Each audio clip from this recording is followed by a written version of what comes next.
Treble Heights I bought after the treble when I played for Liverpool, when we won the treble that season, so it was obviously a long time ago. Now.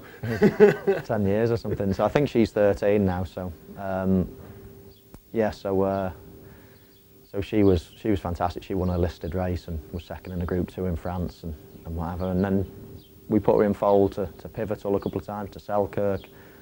She's had winners, but nothing obviously the calibre of Brown Panther, and he's obviously the apple of my eye, and the exciting bit now is we know we've got a mare that can produce decent animals, so it's exciting now because we've got a 2-year-old, we've got a yearling, and she's in foal again to Brown Panther's full brother, full sister, whatever it's going to be. So, the excitement now that it's going to give us for many years to come is brilliant.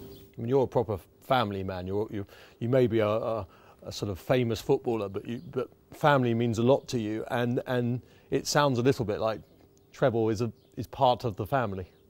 It sounds exactly like that. Yeah, it's that's what it is. We've had Treble Heights for 10 years now. My kids have all known her for, as we've got a lot of horses up there at the yard, but when you've seen some of her foals, when you've almost reared a couple of them, and and you go and pat the horse on a regular basis, and it just becomes a family pet, and to have all the family, and we've got a couple of Brown Panther's brothers in our paddocks at home now, and we just feel as if we obviously know the family, and we look after the family, and it's just a real family pet, and as I say, to have something that you've had so much involvement with from the first day it was born to winning at Royal Ascot was, as I say, that's why I got a bit emotional after the race. You're used to being a winner in the football world. In 10 years' time, which is a long way away, this place has been alive for, say, 4 years, it's another 10 on top of that, so 15 years almost after the incarnation of Manor House Stables. Where will the stables be to have satisfied you? What will you have done? Will you be a classic winner? Will you be 100 winners a season? What will you have reached to be happy with your investment? Well, I'd like to think we would be winning on the big stage. That's what the plan is. It's very difficult to go and compete with the big boys of this game. Obviously, you need the finance to do that for starters, and it's something that I couldn't compete with them in that stake. But we want to be a yard that has horses from outside as well. We're not our own private yard, even though it's owned by myself and Andrew Black. 3/4 of this yard are owned, horses are owned by other people. So it's important to get that point out, that Joe Bloggs can turn up here. Obviously, they've got to have some money to buy a horse, but they can turn up here and they can have a horse here. It's not a private boys' club, so to speak. No, that's definitely true, and when you're looking at the future, I mean, a lot will rest on them people that come through our door and own horses here. I mean, so a lot will depend on that. I mean, me and Andrew Black will continue to have our horses and to breed and to race and everything else, but a lot will depend on outside owners as well. So, but yeah, definitely competing at the highest level. That's what we want. We want to have a business that's going to be that's going to be well run and not lose money. Put it that way. And if we can have that, then we'll be really pleased. Your mission statement, dare I call it that, on the Manor House Stables website reads: "My mission is to make Manor House Stables the most successful flat training yard in the country." I imagine you stand by that. That is the aim, isn't it? Of course it's the aim. I mean, of course it's the aim of, I'm sure, most trainers. We want to be right up there, in all the big races, but it's not going to happen overnight. I mean, at the moment as we stand here, I can put pretty much a line through any race over 1.25 miles and up for 3-year-olds and above, because we don't have the strength and depth of horses. Our yard is split 50-50, 2-year-olds and 3-year-olds and the odd 4-year-old. It takes a few years to end up with horses that you can run in Saturday handicaps. We've never set out to buy those type of horses, because in your early years as a trainer, if you don't have success straight away, there won't be a future. So most of the horses I've bought have been sort of sharp 2-year-old types that are going to go and win and try and sell them on and move them on and get the owners into 2 as opposed to 1. So, you know, over the next year, I mean, this year, for example, we've got a lot of 2-year-olds we haven't run because they're not ready and they're for next year.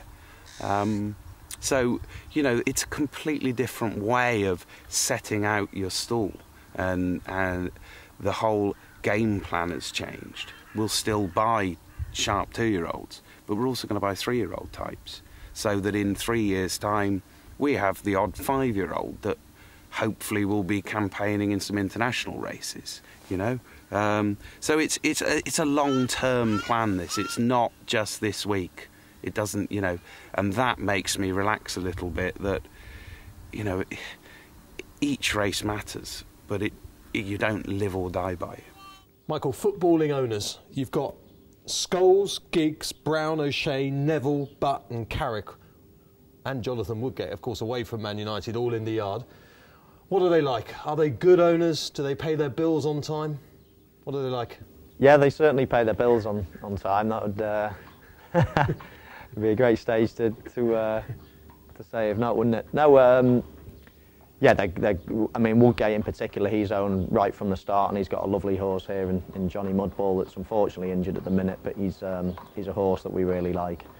But he likes to go to the races quite a bit, and his dad, Alan's really keen as well. So he's a you know, great owner to have, and the Man United lads, as you say, there's 8 of us that own shares in 3 horses here.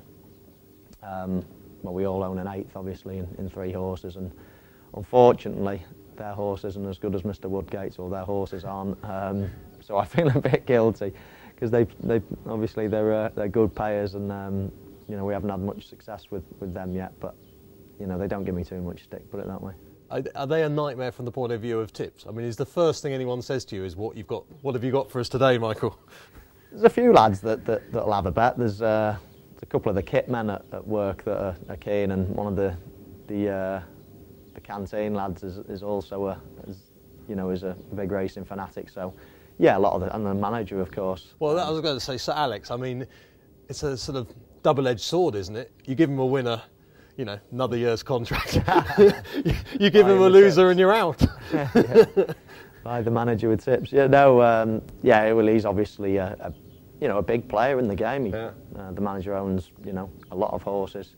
You know, and I know he has his days out at the races as well, so he's obviously very keen and owns, you know, a lot of horses with a, you know, a few of his friends. So yeah, I mean, he's got some nice horses, and we exchange tips from time to time. Must be nice. So you go into Man United, you must think, every time there's a new foreigner coming, you must think, oh, he'll make a nice owner. I don't look at them like that, really, but if they want to ask me a question about horses, I'll get him on the vibration plates. Yeah, I'm quick to say, well, you can pop down to the yard, I'll show you around, I'll show you a couple of you if you're interested. So yeah, it's there's been a few football owners around here, and there's a lot of interest in racing and football, but you can't just rely on your footballing owners. You've obviously got to.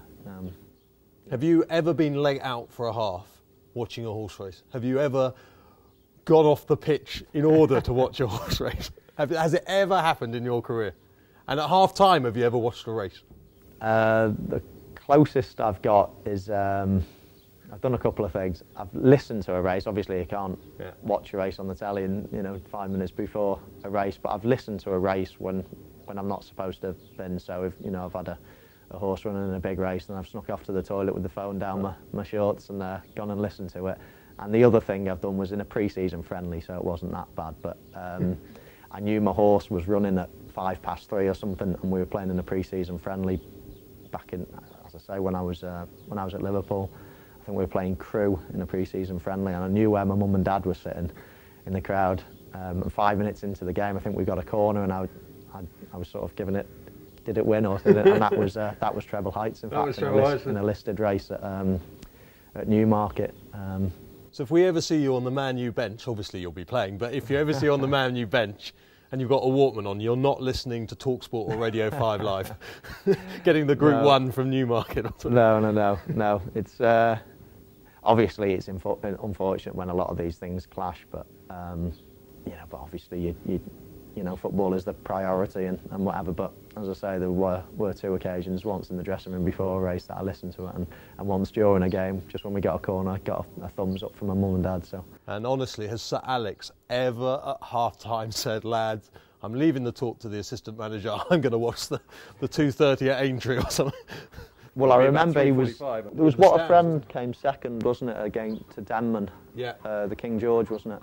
And I think we were playing Portsmouth away that day, so literally I think it was 5-10 minutes before the game, and the manager snuck out to, instead of doing a team talk, he snuck out to go and to watch the race. But he popped back in obviously to do his team talk. But you know, there was a lot being made of it at the time, and yeah, he was in the room next door watching his horse just before he came and did the team talk. So that was probably the closest he's got to missing anything for a race.